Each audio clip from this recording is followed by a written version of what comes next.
नहीं। उनके दादा के द्वारा सामवेद, ऋग्वेद, यजुर्वेद, अथर्ववेद, आरण्यक, पुराण, उपनिषद कहीं भी हिंदू शब्द का प्रतिपादन हुआ होता तो हम लोग मानते। पेट में दर्द होती है, सुनील राय क्यों आ गया संविधान दिवस के अवसर पर? लालू यादव क्यों जो है बैकवर्डों का नेता बन गया? मायावती क्यों बैकवर्डों का नेता बन गई? ये मेश्राम क्यों पूरे भारत के मूल निवासियों को एक कर रहा है? तो कहा जाता है उन्हीं के वंशज जो है नीतीश कुमार और जाति आधारित जनगणना करा करके और 75% आरक्षण लागू किया, इसलिए दर्द है लोगों को। मैंने पूजा पाठ आप कर्म नहीं कीजिएगा, विद्यार्थी पढ़ाई ढंग से नहीं करेगा, लड्डू चढ़ाएगा हनुमान जी को तो उपास कर जाएगा। बोलता हूँ पहले मोहन भागवत तू पहले शुद्ध हो जा, उसके बाद पूरा देश को शुद्ध करना। जो देश में पूरे नीति फैलाए हुए हैं हम उसका विरोध करते हैं। और जितने भी हमारे अनुसूचित जाति जनजाति के जितने भी लोग हैं मैं उनको कहना चाहता हूँ कि भाइयों जग जाओ, ये आरएसएस के लोग तुम्हें बर्बाद करने के लिए तैयार हैं। लोकतंत्र को बचाओ, ठीक है? तो इसके लिए समाज को शुद्ध कर ले, अपने ब्राह्मणवाद को शुद्ध कर ले, उसके बाद पूरा देश को शुद्ध करने के लिए जरूरत है।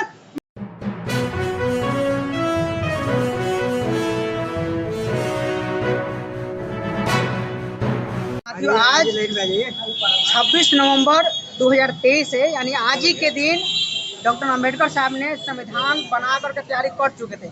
आज कहीं न कहीं भारतीय संविधान दिवस के रूप में सारे लोग, जितना भी बहुजन समाज के लोग हैं, जितना भी लोग संविधान को मानते हैं, जितना भी लोग अंबेडकर साहब को विचार पर चलते हैं, मानते हैं, सारे लोग यहाँ पर अभी तक कुछ दिन पहले यहाँ पर जन सैलाब उभरा हुआ था। लेकिन उसके बाद भी लगातार हिंदू राष्ट्र बनाने की मांग हो रहा है। हमारे साथ में एडवोकेट व्यास माझी है, उनसे कुछ जानने की कोशिश करते हैं। सर, क्या लगता है आज जिस प्रकार जन सैलाब उभरा हुआ था उसके बाद भी लोग बोला कि इस भारत को हिंदू राष्ट्र बनाएंगे? पत्रकार बंधु, आपको बहुत बहुत धन्यवाद। इस स्थल पर आकर के 26 नवंबर के संविधान दिवस के अवसर पर आप यहाँ पहुँचे, इसके लिए महानायक टीवी को बहुत बार शुक्रिया, लाख लाख बार शुक्रिया, और हम लोगों से रूबरू होने के लिए बधाई है।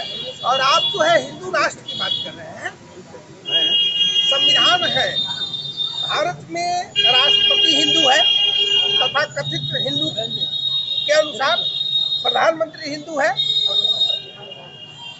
जो लोग हिंदू राष्ट्र की बात कर रहे हैं, स्वयं उनसे पूछा जाए कि किस शास्त्र से आप हिंदू हो, कौन से शास्त्र में तेरा बाप दादा ने हिंदू शब्द का मैंने उत्पादन किया, उस डिक्शनरी का नाम बताओ, तो वे जो है हिंदू शब्द बता नहीं पाएंगे कि उनके बाप के दादा के द्वारा लिखित संविधान जो है, हमारा भारत के हमारे दादा के द्वारा लिखा संविधान नहीं, उनके दादा के द्वारा सामवेद, ऋग्वेद, यजुर्वेद, अथर्ववेद, आरण्यक, पुराण, उपनिषद कहीं भी हिंदू शब्द का प्रतिपादन हुआ होता तो हम लोग मानते। हिंदू कहीं है नहीं।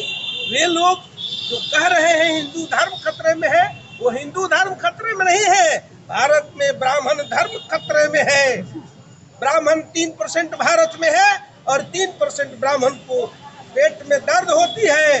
सुनील राय क्यों आ गया संविधान दिवस के अवसर पर? लालू यादव क्यों जो है बैकवर्डों का नेता बन गया? मायावती क्यों बैकवर्डों का नेता बन गई? ये मेश्राम क्यों पूरे भारत के मूल निवासियों को एक कर रहा है? हिंदू धर्म खतरे में नहीं है, भारत का ब्राह्मण खतरे में है। 3% ब्राह्मण जो है 97% न्यायपालिका के सीट पर दखल किए हुए हैं। उस चीज का आज जो है हमारे भारत के बिहार प्रांत में भारतीय जनतंत्र के बीच में ये गणना का कार्य किया गया है। उस गणना की वजह से जो नीतीश कुमार और तेजस्वी यादव की जोड़ी जो है भारत में एक मिसाल कायम की। नीतीश कुमार वो अपने बाप दादाओं के इतिहास को दोहराने का काम किए। नीतीश कुमार, इनके पूर्वज जो है, हमारे पूर्वज जो है 1902 में जाति आधारित जनगणना इस भारत की धरती पर महाराष्ट्र राज्य में किए साहू जी महाराज ने। और उस समय जो है 1902 में जाति आधारित जनगणना करा करके और आरक्षण का जन्मदाता उनको कहा जाता है। उन्हीं के वंशज जो है नीतीश कुमार और जाति आधारित जनगणना करा करके और 75% आरक्षण लागू किया। इसलिए दर्द है लोगों को, इसलिए हिंदू धर्म खतरे में है। हिंदू धर्म नहीं, ब्राह्मणों का पद और प्रतिष्ठा खतरे में है और कोई बात नहीं है। सर, ये सर आपसे जानेंगे सर, जिस प्रकार से वर्ल्ड कप जिताने के लिए जिस प्रकार से हवन किया गया, पूजा पाठ किया गया, लेकिन उसके बाद भी ये भारत वर्ल्ड कप नहीं लाया, तो कहीं ना कहीं वहाँ पर खुद प्रधानमंत्री जी उस स्टेडियम में बैठे हुए थे। तो क्या लगता है सर, ये जो पूजा पाठ ये कितना काम करता है, कितना नहीं काम करता है, इसके बारे में थोड़ा सा आपको बताइए। देखिए, पूजा पाठ जो है, लोग मैंने पूजा पाठ आप कर्म नहीं कीजिएगा, विद्यार्थी पढ़ाई ढंग से नहीं करेगा, लड्डू चढ़ाएगा हनुमान जी को तो उपास कर जाएगा, इसमें कुछ नहीं है। उसके लिए आपसे जो टीम आपके विरुद्ध था, आपसे ज़्यादा होशियारी से खेल खेला, आपसे ज़्यादा मैंने दक्ष था, तब न वो जीता। हार आपकी सिर्फ एक बात साबित करती है कि सफलता के लिए किया गया प्रयास पूरे तन मन से आपने नहीं किया। असफलता केवल यही बात सिद्ध करती है कि सफलता के लिए आपने जो भी प्रयास किया वो उस स्तर का नहीं था जिस स्तर का करना चाहिए। यही तो है, हम इसमें यही समझते हैं, पूजा पाठ से कुछ नहीं होता है। लेकिन लगातार जब भी यहाँ पर वर्ल्ड कप होता है सर, जब जब वर्ल्ड कप में हवन किया गया, पूजा पाठ किया गया, क्या लगता है उसका सही रिजल्ट आया? नहीं, इससे वो रिजल्ट का और पूजा पाठ से कोई मतलब नहीं है। व्यक्ति को ईमानदार होना चाहिए और कठिन परिश्रम करना चाहिए। परिश्रम के अलावा कोई दूसरा मार्ग नहीं है। बाबा साहब ने कहा है कि दूरदृष्टि पक्का इरादा, परिश्रम ही, अनुशासन ही देश को महान बनाता है या व्यक्ति को महान बनाता है, और परिश्रम के अलावा कोई दूसरा रास्ता नहीं है। एकमात्र मेहनत ही है जिसके बल पर आप सफल हो सकते हैं। ये बाबा साहब का कहना है। आज कहीं न कहीं संविधान दिवस पूरा जोश जुनून के साथ में यहाँ पर जन सैलाब निकला हुआ था, क्या कहिएगा? देखिए, हम लोग संविधान दिवस बहुत उत्साह के साथ मनाते हैं और मनाते आ रहे हैं। कहना यह है हम लोग को कि देखिए, मैंने कल एक बयान सुना था, जिनका नाम है मोहन भागवत, आरएसएस प्रमुख थे, ठीक है। उन्होंने कहा कि इस देश को शुद्ध करने की जरूरत है, ठीक है। मैं बोलना चाहता हूँ मोहन भागवत से, मैं बोलना चाहता हूँ मोहन भागवत से, अपने आप को खुद शुद्ध कर ले, हम लोग खुद शुद्ध हैं, पूरा देश स्वच्छ हो जाएगा। मैं इस पूरा भारत देश की बोल रहा हूँ।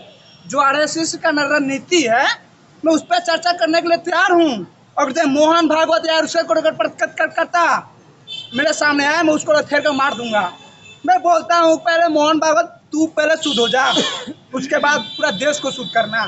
जो देश में पूरे नीति फैलाए हुए हैं, हम उसका विरोध करते हैं। और जितने भी हमारे अनुसूचित जाति जनजाति के जितने भी लोग हैं, मैं उनको कहना चाहता हूँ कि भाइयों जग जाओ, ये आरएसएस के लोग तुम्हें बर्बाद करने के लिए तैयार हैं, ठीक है। इसलिए अपने संविधान को बचाओ, अपने देश को बचाओ और खुद अपने लोकतंत्र को बचाओ, ठीक है। तो इसके लिए अगर चाहे तो मैं जहाँ भी जाना पड़े हम जाऊँगा, मैं जाऊँगा, ठीक है। लेकिन मोहम्मद को खड़ा जवाब देना चाहता हूँ कि पहले अपने समाज को शुद्ध कर ले, अपने ब्राह्मणवाद को शुद्ध कर ले, उसके बाद पूरा देश को शुद्ध करने के लिए जरूरत है। मैं इसके लिए मोहन भागवत को खुली चुनौती देता हूँ। नहीं आना पड़ा, मैं कोर्ट में जाना पड़ा, मैं कोर्ट में जाऊँगा, इसके लिए मैं तैयार हूँ। कौन है कि लगातार क्योंकि भारतीय संविधान से ही लोग सीएम बनता है, पीएम बनता है, डॉक्टर, इंजीनियर, जितना भी मतलब पद है वो संविधान से बनता है। लेकिन उसके बाद भी जो लगातार संविधान को लोग अटैक कर रहा है। लोगों के दांत में जो है ना, बकरे का खून कैसी लगती है, लेकिन अब वो बकरा ऐसा नहीं रह गया है जो किसी को काटे खा ले। हम लोग सभी लोग कुछ कमी रह गई है, इसीलिए हम लोग बैठे हुए हैं, नहीं तो कोई बैठने वाला नहीं है। हमारा ओबीसी लोग इतना सोया हुआ है, दलित समाज ज़्यादा जग गया है ओबीसी की वजह से। अगर ओबीसी जिस दिन हमारा जग जाएगा, उस दिन ही देख के भाग जाएगा अपने प्रदेश में। तो साथ ही देख सकते हैं कि कहीं ना कहीं हम डॉक्टर अम्बेडकर स्थल पर छपरा में पहुँचे हुए हैं और यहाँ पर बहुत यहाँ पर लमसम 5000 से ज़्यादा यहाँ पर यानी कि भीड़ था, जन सैलाब उभरा हुआ था।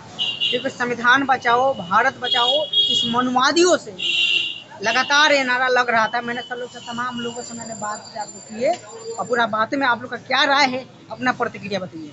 वीडियो फेसबुक पेज पर देख रहे हैं, पेज को फॉलो कीजिए। यूट्यूब चैनल पर देख रहे हैं तो चैनल को सब्सक्राइब कीजिए। मैं रजनीश भारती, जय भीम जय भारत।